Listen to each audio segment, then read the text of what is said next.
جب ارتضیٰ نے اپنا بلیک کوٹ اتار کر اس کی طرف بڑھایا تھا۔ اسے پہن لو اور آئندہ پہلے خود کو کمفرٹیبل کرنا، پھر کسی مشن کے لیے نکلنا۔ ماروش نے جھجکتے ہوئے اس کا کوٹ پکڑتے پہنا تھا جو باقی سب کچھ تو کور کر گیا تھا مگر آگے سے گلا ابھی بھی واضح ہو رہا تھا، جسے دیکھ ارتضیٰ کا پارا مزید چڑھ گیا تھا۔ ماروش نے فوراً رخ موڑتے پنز لگا کر اسے سیٹ کرنا چاہا تھا مگر ارتضیٰ کی وجہ سے پزل ہوتے اس کے ہاتھ بری طرح کپا رہے تھے اور پنز لگ ہی نہیں رہی تھی۔ ارتضیٰ پہلے تو بہت مشکل سے ضبط کر کے کھڑا اسے زور آزمائی کرتے دیکھ رہا تھا مگر جب بہت دیر کے بعد ویسے ہی رخ پھیرے رہی تو ارتضیٰ کی برداشت جواب دیتی محسوس ہوئی تھی کیونکہ انہیں باہر جانا تھا اور پہلے ہی بہت دیر ہو چکی تھی۔ ارتضیٰ نے اسے کندھوں سے تھام کر واپس اس کا رخ اپنی طرف کرتے دیوار کے ساتھ لگایا تھا اور اس کے ہاتھ سے چھیننے کے انداز میں پن لیتے اس پر چکا تھا۔ ماروش آنکھیں پھاڑے ششدر سے اسے دیکھ رہی تھی اور اس کے دل کی دھڑکنیں شدت پکڑ چکی تھی۔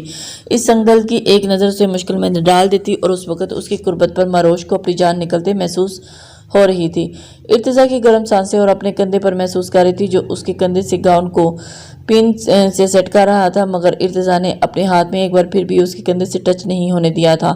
یہی بات تو ماروش کو ارتضیٰ کو مزید دیوانہ کرتی تھی جو ایک پختہ کردار رکھتا تھا، اپنی حدود جانتا تھا۔ ماروش کے ساتھ ساتھ ارتضیٰ بھی اچھی خاصی آزمائش میں پڑ چکا تھا۔ جلدی جلدی اس کی پن لگا کر پیچھے ہٹا تھا۔ وہ خود کو مضبوط اعصاب کا انسان تھا مگر اس لڑکی کے قریب آتے ہی اس کا دل ہومکنے لگتا تھا، اس کو پانے کی خواہش کرتا تھا۔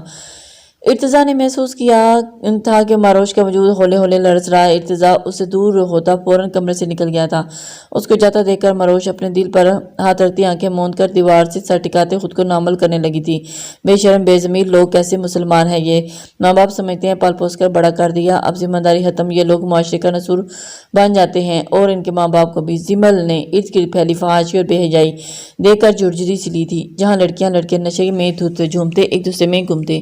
جازل نے نظروں کا زاویہ بدلتے زمل کی طرف دیکھا تھا جو سرخ چہرہ لیے غصے سے اس کے بالکل قریب کھڑی تھی، میرون کلر کے ٹاپ اور کھلے پانچوں والی جینز پہنے۔ وہ دراز قد ہونے کے باوجود بھی جازل کے کندھے تک آ رہی تھی۔ ارد گرد کے ماحول کی وجہ سے اس کے چہرے پر پھیلی سرخی دیکھ جازل کے لبوں پر مسکراہٹ بکھری تھی۔ ڈونٹ وری، بس تھوڑی دیر ہی ہے، ان کو انجوائے کرنے دیں۔ جازل کے پرمزاح انداز میں زمل نے اسے غصے سے گھورا تھا اور جو اب کسی اور طرف دیکھنے میں مصروف تھا۔ زمل نے اس کی نظروں کے تعاقب میں دیکھا مگر سامنے کا منظر دیکھ زمل کا دماغ گھوم گیا تھا۔ جازل سامنے کھڑی ویٹر کی سکرٹ کو گھور رہا تھا۔ جب محافظ ایسے ہی ہوں تو لٹیروں کو کیسا گلا، آپ کو شرم نہیں آتی کسی لڑکی کو اس طرح گھورتے ہوئے؟ بیچاری کس طرح مجبوری میں نوکری کر رہی ہوگی۔ زمل اس لڑکی کی طرف دیکھتے ہوئے ایک بار جازل کا دماغ گھما گئی۔ جازل نے ان دونوں کے کندھوں پر دباؤ ڈالتے ہوئے اپنے نزدیک کیا تھا۔ زمل جازل کو تیور دیکھتی جذبوز سی ہوئی تھی۔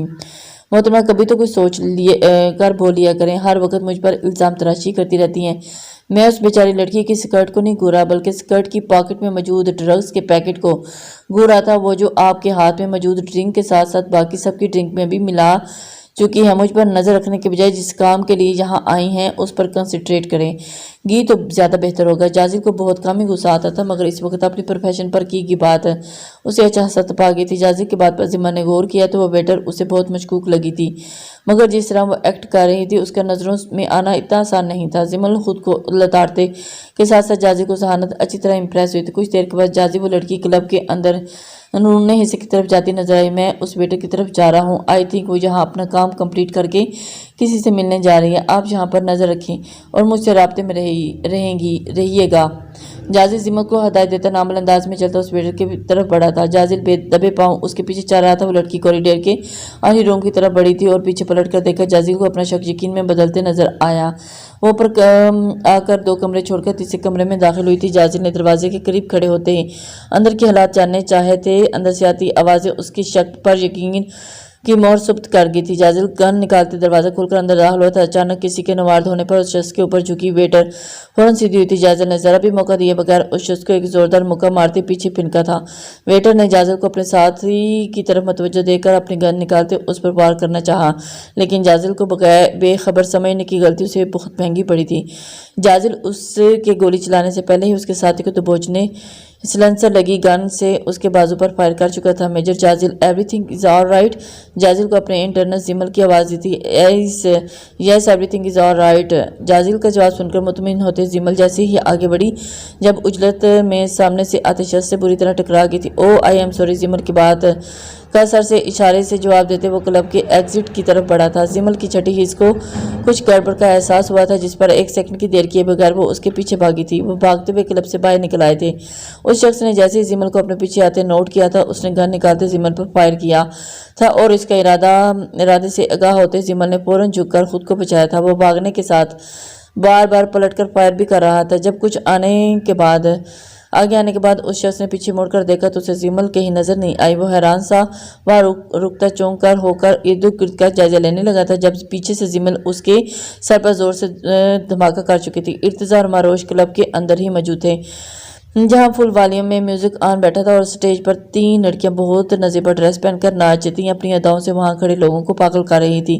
ماروش کو یقین نہیں آیا کہ پاکستان کی ہی کوئی جگہ تھی جو ملک دین اسلام کے اصولوں کے مطابق زندگی گزارنے کے لیے بنایا گیا تھا۔ وہاں کچھ اسلام دشمنوں نے بھی اپنے نفس کی تسکین کے لیے ناپاک عزائم شروع کر رکھے تھے۔ سٹیج پر رقص کرتی یہ لڑکی اتر کر نیچے آئی تھی اور بہت سارے مردوں کے قریب سے گزرتے ارتضیٰ کے قریب بھی آئی تھی۔ اس نے جیسے ہی ارتضیٰ کے سینے پر ہاتھ پھیلایا، ماروش کا دل چاہا تھا کہ ہاتھ اٹھا کر اس بے حیا لڑکی کا گلا ہی دبا دے، مگر ارتضیٰ کی طرح وہ بھی جذبات پر قابو پانے سے خاموشی سے کھڑی رہی۔ ماروش نے اپنے ایک ہاتھ کو دوسرے ہاتھ سے پکڑے بہت مشکل سے کچھ بھی کرنے سے خود کو باز رکھا تھا، لیکن اگلے ہی لمحے ارتضیٰ کی طرف دیکھتے اسے مزید آگ لگی، کیونکہ وہ اس لڑکی کی طرف سمائل پاس کرتا اسی بات کا انتظار تو تھا۔ اس لڑکی کو وہ ارتضیٰ کی آنکھوں میں کوئی اشارہ کرتی سائڈ پر بنے رومز کی طرف بڑھ گئی تھی۔ ارتضیٰ بنا ماروش کی طرف دیکھتے اس لڑکی کا پیچھے بڑھا تھا۔ ماروش کو ارتضیٰ کے مشن کے بارے میں کئی بات اب سمجھ آئی تھی کہ یہ مشن پہلے والے مشن سے بہت مختلف تھا، آزمائشوں سے بھرا پڑا تھا، اور پہلی آزمائش تو ماروش کے سامنے تھی۔ ارتضیٰ کو اس لڑکی کے پیچھے گئے 5 منٹ گزرے تھے۔ ماروش کی سانسیں اسے کسی لڑکی کے ساتھ روم میں اکیلے ہونے کا سوچ کر اٹکی تھی۔ اپنے بارے میں جان کر اس نے یہی سوچا تھا کہ ارتضیٰ کے بارے میں اپنے جذبات اپنے آپ میں چھپا کر رکھے گی اور زندگی میں کبھی بھی اس کو حاصل کرنے کا خیال دل میں نہیں لائے گی، مگر اس وقت پوری زندگی تو کا 5 منٹ بھی عذاب لگ رہے تھے۔ ماروش کی جان ایسے ہی سولی پر اٹکے پورے 30 منٹ گزر چکے تھے جب اسے ارتضیٰ کے ساتھ وہ لڑکی روم سے باہر آتی دکھائی دی تھی۔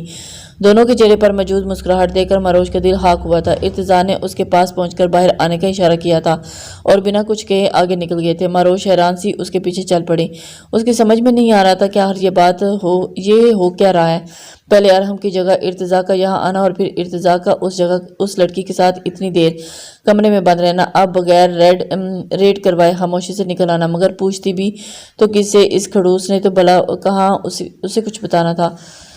ریحاب پچھلے 1 ہفتے سے تقریباً روز ہی ارحم کی کال کر رہی تھی۔ کرن لوگوں سے اچھی خاصی ٹریننگ لینے کے بعد بھی اب کچھ حد تک ارحم کو پٹانے کا آئیڈیا ہو چکا تھا، جس میں اسے تھوڑی کامیابی نظر آنے بھی لگی تھی، کیونکہ ارحم اس کی ہر بات کا اچھے سے رسپانس دیتا تھا اور دونوں کے درمیان کافی بے تکلفی ہو چکی تھی۔ مگر ساتھ ہی ریحاب کے لیے پریشانی کی بات یہ بھی تھی کہ ارحم کچھ زیادہ ہی فری ہو رہا ہے اور اس کی کوئی بات تو ریحاب کو اچھا خاصا غصہ دلا دیتی۔ اس وقت بھی وہ اسی سے بات کرنے میں مصروف تھی۔ آپ نے کبھی اپنی کسی گرل فرینڈ کا ذکر نہیں کیا؟ کتنی گرل فرینڈز ہیں آپ جانتی ہیں؟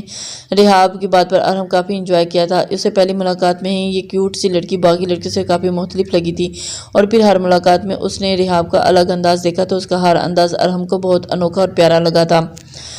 کالج لائف تک اس کا سوشل سرکل بہت وسیع تھا، جس میں لڑکیوں کے ساتھ ساتھ شامل تھی، لیکن بعد میں اپنی ٹف روٹین کی وجہ سے سب سے دور ہو چکا تھا۔ لیکن اب ریحاب سے بات کرنا اسے اچھا لگ رہا تھا، اس کی معصومانہ باتیں بہت انجوائے کرتا تھا۔ نہیں، میری کوئی گرل فرینڈ نہیں ہے، میں نے تو آپ کو بتایا تھا کہ میں کتنا شریف انسان ہوں، مگر اب نیت خراب ہوتی محسوس ہو رہی ہے، ارادہ بن رہا ہے، کیونکہ ایک لڑکی نے دل کو بہت ڈسٹرب کر رکھا ہے۔ ارحم کی بات اور انداز پر ریحاب کا دل زور سے دھڑکا تھا۔ اچھا کون ہے وہ لڑکی؟ ریحاب نے کبھی ہوا میں بھی نہیں سوچا تھا کہ ایسی چیز باتیں بھی کسی سے کرنا پڑیں گی، مگر اس کی لائف پہلے ہی کب سے اس سوچ کے مطابق چل رہی تھی جو اب ایسا ہوتا۔ سمیرہ نے